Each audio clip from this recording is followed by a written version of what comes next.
brought you by Silver Pumps and Motors. Top quality और consistent performance के लिए सिर्फ सिल्वर पंप्स नाम याद रखना। తెలంగాణలో కాంగ్రెస్ ప్రభుత్వ తీరుపై కదం తొక్కింది సిపిఐ డెమోక్రసీ. ప్రభుత్వ వైఫల్యాలను విమర్శిస్తూ హైదరాబాద్లో భారీ ర్యాలీ నిర్వహించారు. బాగ్లింగంపల్లిలోని సుందరయ్య పార్క్ నుంచి ఇందిరా పార్క్ వరకు ఈ ర్యాలీ కొనసాగింది.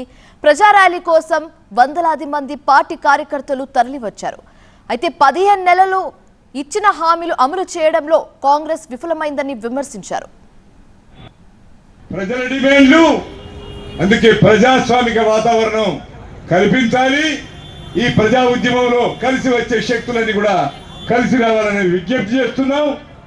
ప్రభుత్వానికి విజ్ఞప్తి చేస్తున్నాం. పోరాడేటువంటి రాజకీయ పక్షాలన్నీ కూడా ప్రజల సమస్యలు, న్యాయమైనటువంటి సమస్యలను మీద చర్చ చేస్తున్నటువంటి వాళ్ళనందరినీ కూడా మీరు చర్చలకు పిలవండి. మీ లోపాలేంటి, మీరు ఇచ్చిన వాగ్దానాలేంటి, మేము మీ ముందు కూర్చుండి చర్చించడానికి సిద్ధంగా ఉన్నాం. అందుకే అవకాశం ఇవ్వండి, చర్చించండి, ప్రజాస్వామిక వాతావరణాన్ని రాష్ట్రంలో ఏర్పరచండి, ప్రజలకు తగ్గట్టుగా ప్రభుత్వాన్ని నడపండి అని విజ్ఞప్తి చేస్తున్నాం.